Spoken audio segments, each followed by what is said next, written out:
Yan mga gabi mga kamaster, for today's video, pangalawang gabi. Hindi ko na nabidyohan yung unang gabi namin mga kamaster kasi medyo busy.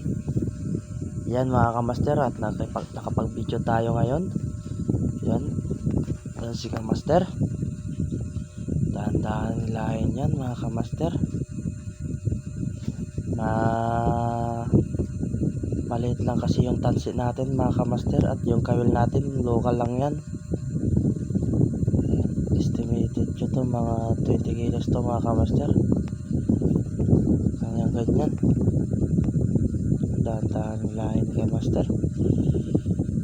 Taga video lang muna tayo mga kamaster. Sa susunod naman na vlog ko, abangan nyo na muna ako magbuhila mga kamaster. Hindi kasi ako nakapag video ng sarili ko mga kamaster kasi walang cameraman mga kamaster. Ayan mga kamaster, patawa-tawa lang si kamaster. Shoutout nyo nga pala yung mga kamaster ko dyan na papashoutout. Hi mga kamaster, welcome to my vlog to. Pangalawang gabi namin dito mga kamaster, night 2. Nagparamdam ka agad yung tuna mga kamaster. Alas 6 pa lang kumain yan. Time to check namin yan, nakuha namin 7:15 mga kamaster. At ayan na nga mga kamaster, ayan na, kitang kita na mga kamaster.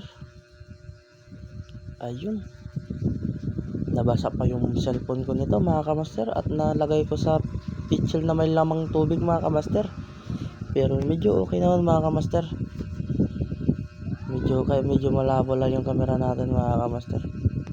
Tingnan nyo, ayun mga kamaster, medyo malapit-lapit na, nagpaparamdam na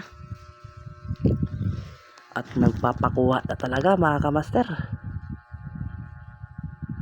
Yun niya mga kamaster.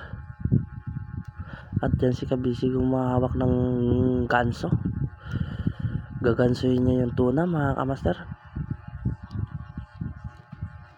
Ayan mga kamaster, tumakbo si kabisig dito sa unahan at inabangan at ginanso na nga mga kamaster. Patay kang tuna ka mga kamaster.